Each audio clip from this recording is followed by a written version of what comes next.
just like that.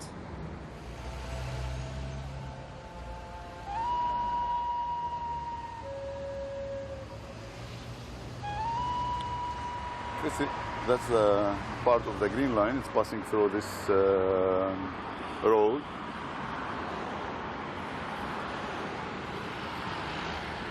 In this divided city, I mean, were you able to pass from one side to the other? Or? No, of course not.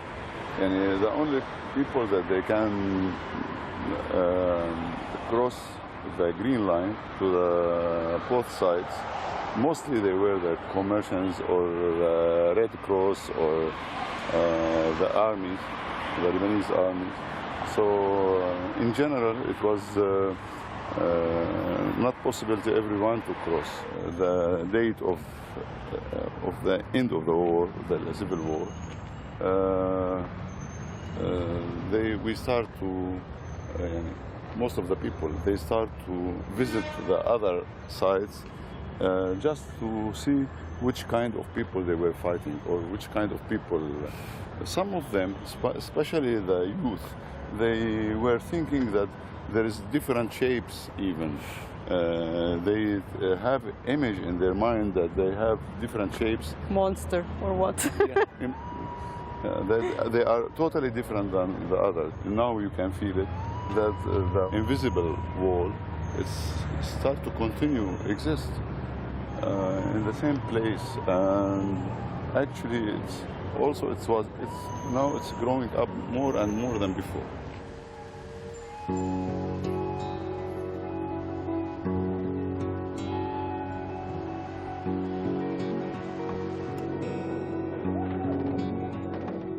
While in Germany the reunification succeeded, in Lebanon the divisions between the parties and sects persisted. The wounds of a civil war don't heal easily, it seems.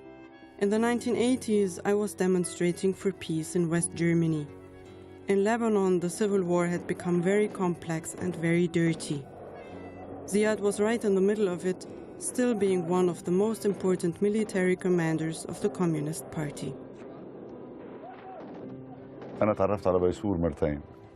المرة الأولى سنة 82 بالاجتياح الإسرائيلي، والمرة الثانية سنة 83. كيف تعرفت عليها؟ يعني بطريقة شوي دراماتيكية تقريبا. بهذا اليوم اجى حدا يخبرني انه في ضرورة اطلع على بيسور لانه المسؤول اللي موجود ببيسور اتصاوب. بعتقد هذا اليوم كان اكثر يوم في مرق على هالمنطقة، كان في قصف مدفعي بهالغزارة. تعرفت أنا على زياد ب 83 بأيلول 83 هون على هاي التلة، يعني بأحلك الظروف.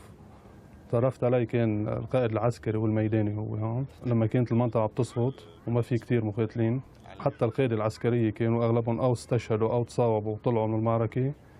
فمع وصول زياد فينا نقول شوي يعني سائر المعارك صار يتحسن أكثر لصالحنا. يومتها كان يمكن كل السلاح عم يستعمل، حتى البوارج البحرية نيو جيرسي فاتت بالمعركة، الطيران الفرنسي والطيران اللبناني الهوكرهانتر. نحن كنا محاصرين هون بالنص، المنطقة عم تسقط، إمكانيات عسكرية كانت ضئيلة وعم بتقل شوي شوي. كان عنده نظرة غير ما نحن كنا بنشوف، كان فعلا هو قائد عسكري وقائد ميداني. بعرف لما وصل لهون وبلش يدير العمليات ووجه المدفعية اللي قلنا مدفعية الإسناد، حسينا إنه إيه الحرب مش لعبة مثل ما كنا نحن ماشيين فيها. هيدي التلة هي تلة استراتيجية، فيما لو كان تم السيطرة عليها عمليا كانت الحرب الأهلية حطت أوزارها، يعني حطت أوزارها لأنه كانت هيدي البقعة قادرة تأمن تواصل ما بين البقع، بيروت، الجنوب، خط الجنوب، تقريبا معظم أرجاء لبنان. فكانت المهمة تبعتنا هي الدفاع عن هالمنطقة مشان ما تسقط. لقينا هون قنين نبيد بعتاق بسنة 83 كانوا مجمدين يعني، فهلا بعد في منهم هول القناني.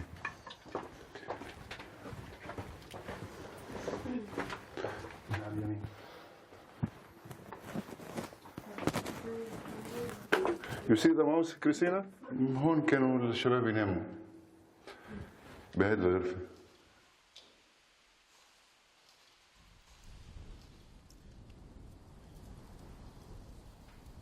Who was fighting whom and why, I still find it hard to understand. Maybe even the Lebanese don't know why the civil war happened. But I can't get rid of the feeling that the longer the war was dragging on, the deeper Ziad was getting involved in the fighting among brothers. Why didn't he manage to quit the war? Maybe I'll never know the answer.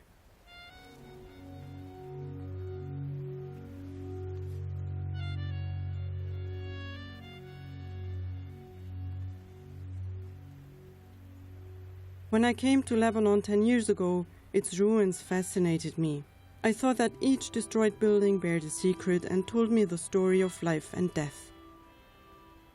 I discovered this destroyed palace in the Lebanese mountains. I found it imposing, like a cathedral with the blessing of demons. Only by working on this film, I realized that Ziad was one of the persons responsible for the destruction of such buildings. Ziad had participated in the civil war from the very beginning until its very end. I wondered if there were still some memories haunting him until today.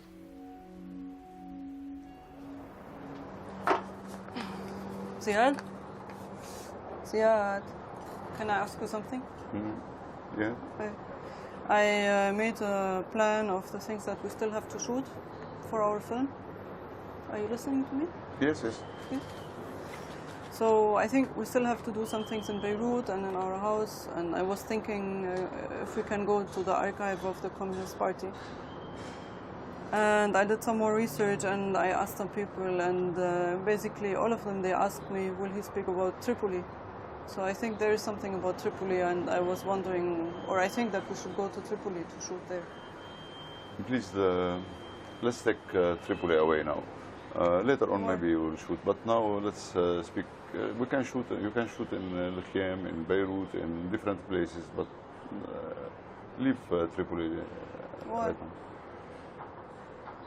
I told you before. I don't want. I told you before. I don't want to shoot in Tripoli.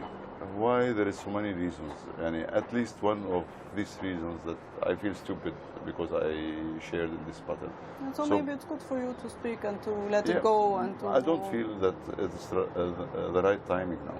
I think there is no right time or wrong time. Now Always we're making the film. Always there is right timing and bad timing. But now we are making the film, not in 5 years. Yes, but we can speak about something else, not about Tripoli. Something else, but what I know from this battle, the only thing that I know from this battle is that the biggest number of your comrades from the Communist Party, they died in this battle. So I think you should speak about it. Christina, let me tell you, maybe also this one of the big reasons that I don't want to speak about Tripoli. So leave it now. Let's. Okay, shoot. I'm not your psychologist, but I want to know. Even as your wife, I want to know. I feel that you're hiding. Yes. Also, I'm not sick, so yeah, please. Okay. I don't Maybe want, you are sick. I don't know. I don't want. Are to you speak hiding about some secrets about it? I don't know what's going on. I feel secret. that If there is some big secrets, I will not speak about other issue even. So it's not so big difference for me. But this battle exactly, I don't want to speak about it. At least not now. Okay? No, not Please. now, not now. No. Now we're making the film. Now, not later.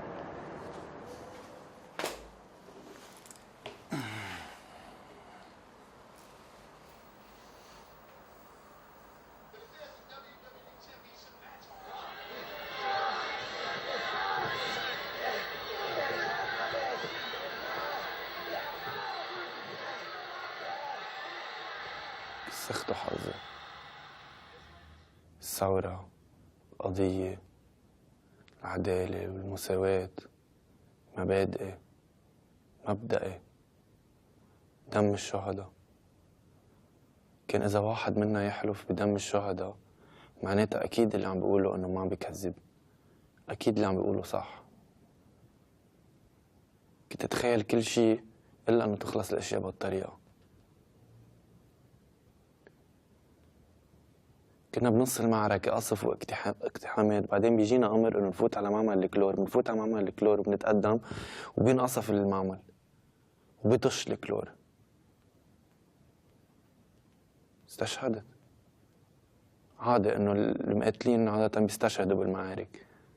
أنا ما كنت متخيل إنه أنا اللي حموت، على طول كنت مفكر إنه الباقيين بيموتوا إلا أنا. كنت فضل لو بلكي بستشهد على الحدود ضد الإسرائيلية أو ضد لحد مثلا. لما وعيت إني استشهدت طلعت هيك حوالي ولا نقطة دم. حطيت إيدي على راسي قلت إيس، ولا نقطة دم. يعني بكرة إذا حلفوا الرفاق إنه بدم الشهداء، يعني أنا مش مشمول بهيدي الحلفية. يعني أكيد ما حيحلفوا إنه وحياة الشهداء اللي راحوا بالكلور طويلة ومش ما لها معنى. يعني سخت حظي. هلا هون يفترض يكون في قماش أسود ما هيك حتى يغطي الإجرين هيك، لأنه ما في أحسن ما يبينوا هولي، بس تيبين هذا الكادر تبع الصورة أسود من هون بالصورة وبيمشي الحال. سخت حظي. حتى صورتي ما أخذت حقها. استشهدنا كتار وشيعونا بالجملة ونقولي هيدي الصورة. لو كنت عارفين إنه حأستشهد كنت بتصور صورة خصوصي بغير تياب بالبدلة مثلا. انطلست صوري كلها على الحيطان. تاني نهار الصورة اللي ما نقامت تلزق فوقها، صور مرشحين، فخاد رقصات، دعايات، اشتري 2 التالت ببلاش. صرت دور بهالمدينة الوفية بلكي بلاقيلي شي صورة لإلي بشي زاوية. صورة وحدة ولو. حتى بالحزب ما بقالي صورة. الصورة الوحدة اللي بقيت هي بالبيت عند أمي. بس السنة الماضية شالت اسم الحزب عن الصورة. بقيت هي الصورة اللي ما مأخوذة منيح. كسخت الكلور شو بيمحي.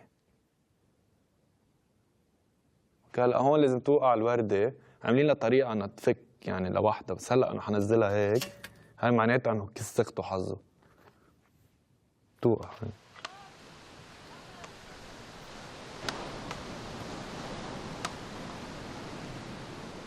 Do you feel that you saved or you destroyed Beirut? Since we love the city so much, so somehow we hijacked Beirut.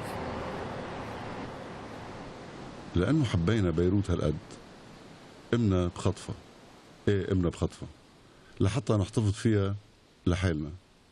بعتقد إنه كل واحد من مقاتلي الأحزاب التاني والأطراف المختلفة بنفس الطريقة تعاطى مع بيروت، وبما إنه الحبيبة مش ممكن تكون إلا لواحد أو جهة واحدة، فصار تقطيعها وتدميرها.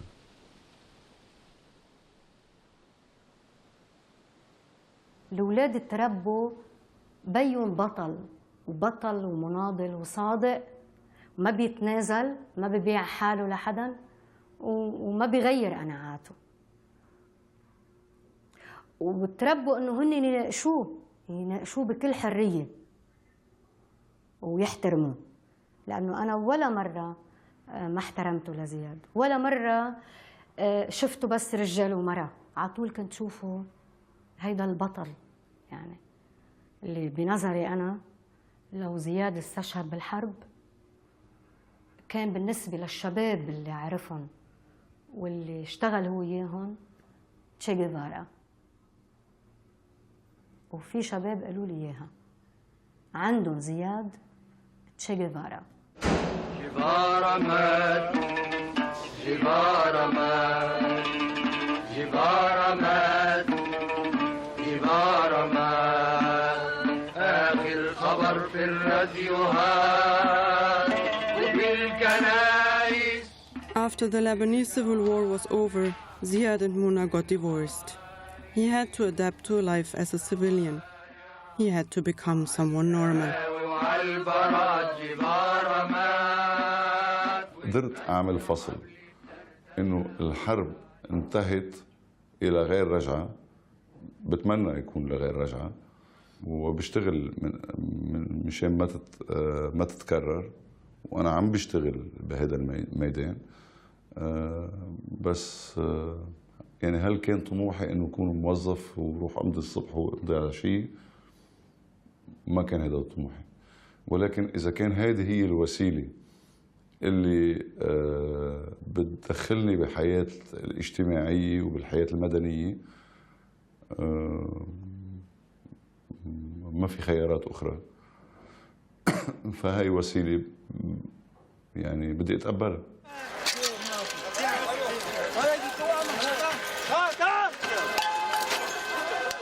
But was the war really over? In 2005, Lebanese Prime Minister Rafik Hariri got assassinated. Anger dominated over fear, and the assassination was more than most of the Lebanese were willing to accept. They took to the streets, thousands of them, and got together for a peaceful uprising, demanding the end of Syrian control over Lebanon.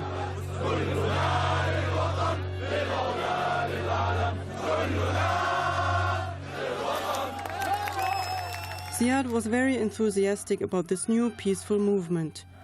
For the first time in his life, he participated in a peaceful struggle for a free, independent country and helped to organize this campaign of civil disobedience. Every night he went down to Martyr Square to demonstrate. I reported about the sit-ins for German TV.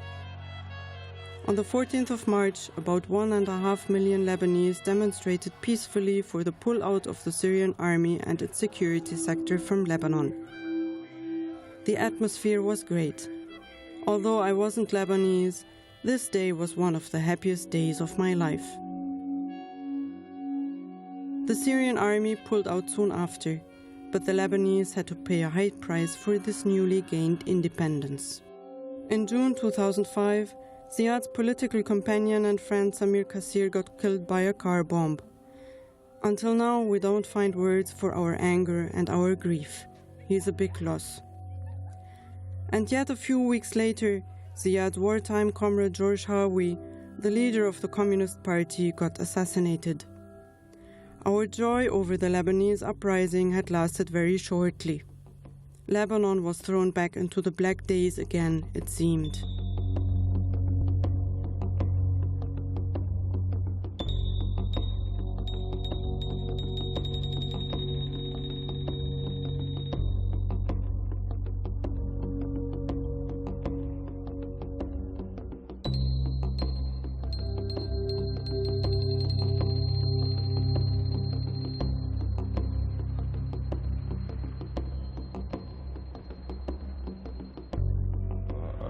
I still remember the smile on the face of Samir Kassir at that time.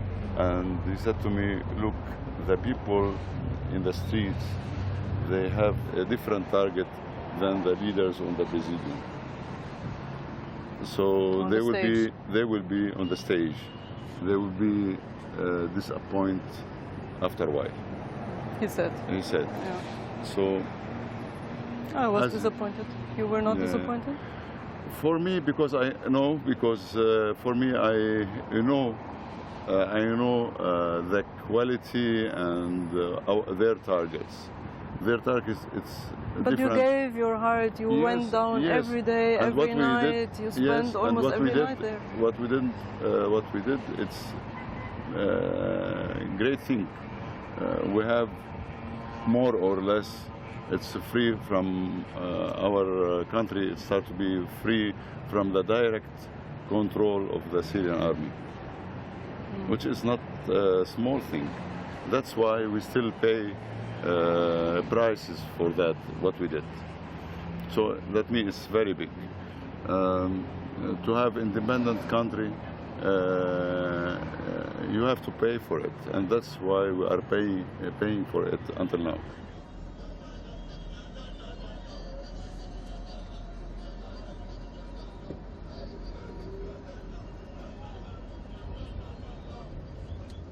Ziad continued to fight for his political aims in a peaceful way. In 2009, he worked in the election campaign against Hezbollah and their allies. They won over Hezbollah in the elections, but on the ground nothing changed. Things were getting worse and worse. Hello. Actually, it's the fifth time I share in the election in Lebanon. But this election, actually, it's different, totally different, because it will lead you, the result, it will lead you to which country you will live in. For my side, it's a final decision I took, and I'm sure I will make it. If the opposition, they win, I will not stay in this country, because can you imagine that to collect in one hand the weapons and the power, the legal power, I am sure the result it will not be like that from the other side.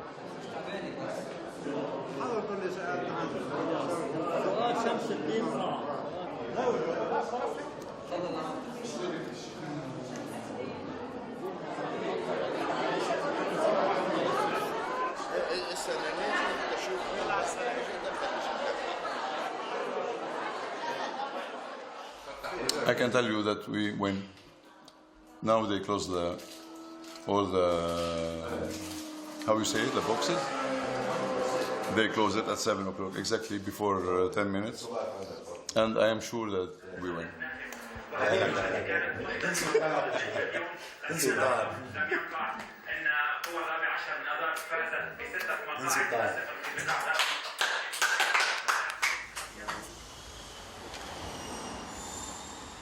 I often thought of leaving Lebanon, and Ziad kept on telling me to move away from our area.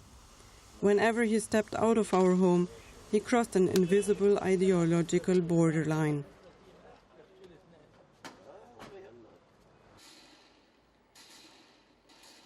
On my birthday, the 7th of May 2008, the past was catching up with the present.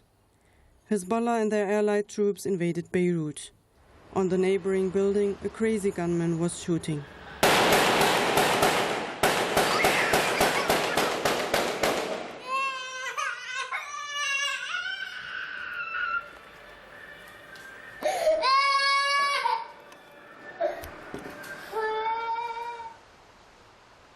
Ziad made us leave Beirut. He stayed. Carla and me spent time on a beautiful empty beach, seeing smoke over Beirut and hearing gunfire. It was very strange. I got a notion of how life must have been for Muna in war times as a single mother. It was war again. But this time, Ziad wasn't fighting.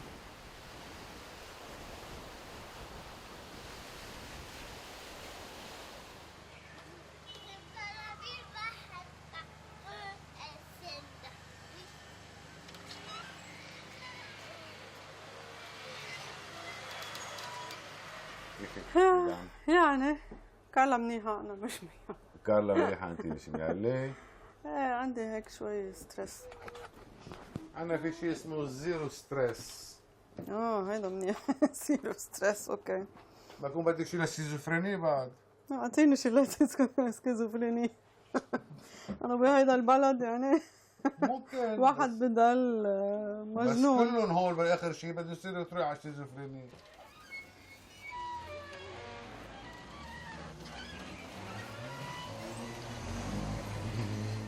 Despite of all conflicts, we want to stay in Lebanon, and we try to live a normal life. Carla is happy here.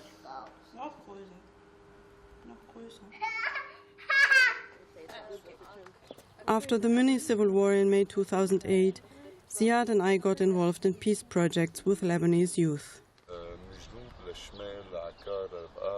السنة الماضية نحن كنا معرضين السنة الماضية مثل التاريخ سنة تماما مثل التاريخ إنه يصير في حرب أهلية جديدة. على قد ما بقدر ساهم بالمكان اللي أنا موجود فيه، منعت وساهمت بمنع ناس إنه تصير جزء من المعركة أو تنزل تحمل سلاح وتقاتل.